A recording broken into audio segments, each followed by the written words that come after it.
Hello and Assalamualaikum everyone. Welcome back to IAM Solutions. So I am back with another video. So as in my previous video, I have taught you guys what is empirical formula, and today we guys are learning कि यार molecular formula और empirical formula आखिर में है क्या चीज़।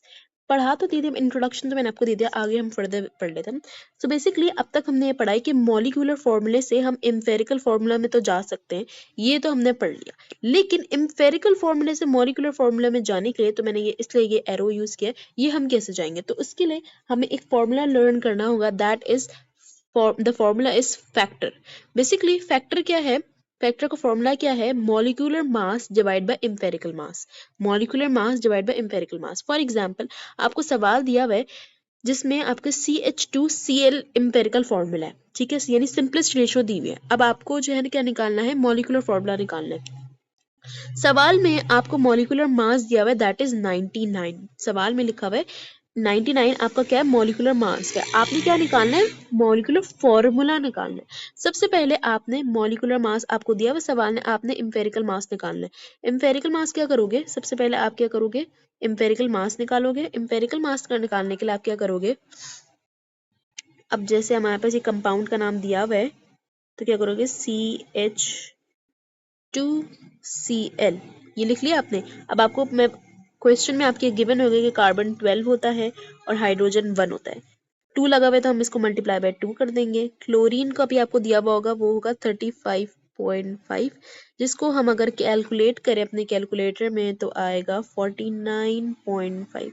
ये आपका है एम्पेरिकल फॉर्मूला मास। क्या है, एम्पेरिकल फॉर्मूला मास, सही है, जो कि आपको अभी निकालना है। तो क्या है, एम्पेरिकल फॉर्मूला मास। अब आपको निकालना है क्या, मॉलिक्यूलर। इसके बाद आप क्या करोगे, ये आपका पहला स्टेप हो गया। अब आपने क्या करना है, जो आपका जो फॉर्मूला है ना फैक्टर का, इसको इसमें प्लेस कर देना है। कैसे, मॉलिक्यूलर मास क्या है आपका 99, ये पता है आपको, ये भी पता है। उसके बाद एम्पेरिकल मास हमने जो फॉर्मूला निकाला है वो है हमारा 49.5। ये बात आपको मिल जाए। आपका जो फैक्टर कैलकुलेट करने पे आया वो आया 2। क्या आया, 2। ये आपने निकाला है फैक्टर, अभी आपने मॉलिक्यूलर फॉर्मूला नहीं निकाला। ये आपने निकाला है फैक्टर, अभी आपने मॉलिक्यूलर फॉर्मूला निकालने के लिए आप क्या करोगे, मॉलिक्यूलर फॉर्मूला निकालने के लिए फैक्टर को मल्टीप्लाई कर दोगे एम्पेरिकल फॉर्मूला से। ये जो आपने निकाला है ना एम्पेरिकल फॉर्मूला, जो इसने सवाल में गिवन था आपके, ये एम्पेरिकल फॉर्मूला, तो आप क्या करोगे, इसको फैक्टर से मल्टीप्लाई। अब आपका जो फैक्टर आया है वो आया 2, और आप मल्टीप्लाई कर दोगे एम्पेरिकल फॉर्मूला से, जो कि था CH2Cl। कार्बन कितने, 2, तो ये इस तरीके से मल्टीप्लाई होगा, सही। तो ये 2 हाइड्रोजन कितने हो जाएंगे, 2 2 जा 4, और क्लोरीन कितने हो जाएंगे 2। ये हमारा हो गया मॉलिक्यूलर फॉर्मूला। क्या हो गया, मॉलिक्यूलर फॉर्मूला। ओके। अगर आप अब इसको नहीं चेक करना चाहते हो तो अगर आप इसको डिवाइड कर लो आराम से, 2 4 2 2 1 2 और ये 1। अब आप देख लो क्या था, कार्बन 1 ही था, हाइड्रोजन 2 था और ऑक्सीजन 1 था, सॉरी क्लोरीन 1 था, क्लोरीन 1 था, सही है। ये देख लो, यही आपके सवाल में गिवन था, आपको निकालना था मॉलिक्यूलर फॉर्मूला, जो कि आपने निकाल लिया। बस इसमें आसान सा यही है, सबसे पहले आप क्या करोगे, एम्पेरिकल फॉर्मूला मास निकालोगे, ठीक है। फिर उसके बाद आप क्या करोगे, इसको फैक्टर की वैल्यूज में प्लेस कर दोगे। फिर मॉलिक्यूलर फॉर्मूला निकालने के लिए आपने फैक्टर को मल्टीप्लाई कर देना एम्पेरिकल फॉर्मूला जो आपके क्वेश्चन में गिवन होगा, ठीक है। इसके अलावा अब दूसरा जो हमारा टॉपिक है, मैं लिखना भूल गई इसके बारे में, वो है परसेंटेज निकालना, composition by mass. Percentage composition,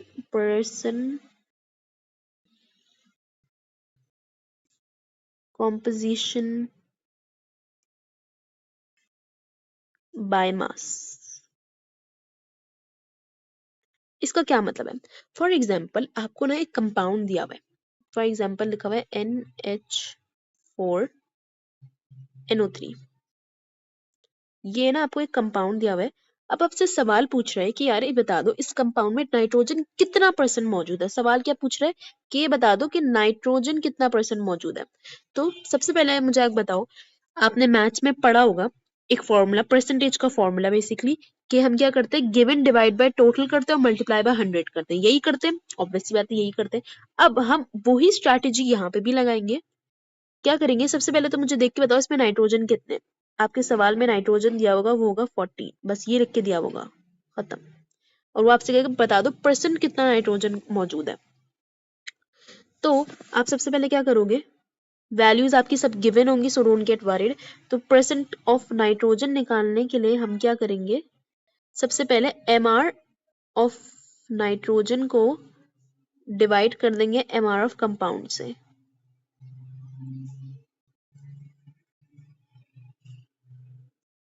mr of इधर प्रॉपर्ली लिख लेते हैं हम, परसेंटेज ऑफ नाइट्रोजन निकालने के लिए आप क्या करोगे, mr ऑफ नाइट्रोजन को डिवाइड कर दोगे mr ऑफ कंपाउंड से जो गिवन होगा, और मल्टीप्लाई बाय 100 कर दोगे, बस इतना इजी। अब आप ये दिखाओ इस फॉर्मूले में कितना नाइट्रोजन मौजूद है, 2 नाइट्रोजन मौजूद है, और नाइट्रोजन की वैल्यू क्या है 14। तो हम क्या करोगे, 14 को मल्टीप्लाई बाय कर दोगे 2 से, और mr ऑफ कंपाउंड, कंपाउंड का mr निकालने के लिए आप क्या करोगे, NH4 है, NO3, 14 प्लस 1 मल्टीप्लाई बाय 4 करोगे तो 4 प्लस 14 प्लस 16 मल्टीप्लाई बाय 3 करोगे तो आपके पास होगा 80। सही है, ये आपके पास हो गया mr ऑफ कंपाउंड। अब 80 को आप मल्टीप्लाई करोगे 100 से, तो आपके पास कैलकुलेट करने पे आएगा नाइट्रोजन हमारे पास है 35%। Easy PG, that's it. बस इसी तरीके के सवाल आएंगे आपके पास, एक कंपाउंड दिया हुआ होगा, आपने क्या करना होगा, बस ये बताना होगा। सवाल आपसे पूछेगा ये बता दो इसमें नाइट्रोजन कितना मौजूद है, इसमें ऑक्सीजन कितना मौजूद है, तो आप क्या करोगे, उस जिस चीज का निकालना है उसका mr, ठीक है, उस कंपाउंड में कितनी दफा मौजूद है उसको मल्टीप्लाई करोगे, डिवाइड कर दोगे उस कंपाउंड के mr से, और मल्टीप्लाई बाय 100 कर दोगे, तो आपको पता चल जाएगा कितना परसेंट मौजूद है। सही है। I hope you guys got it. Make sure to subscribe to my YouTube channel, hit the like button and share it with your friends. I will meet you in my next video. Till then, bye bye. Allah Hafiz.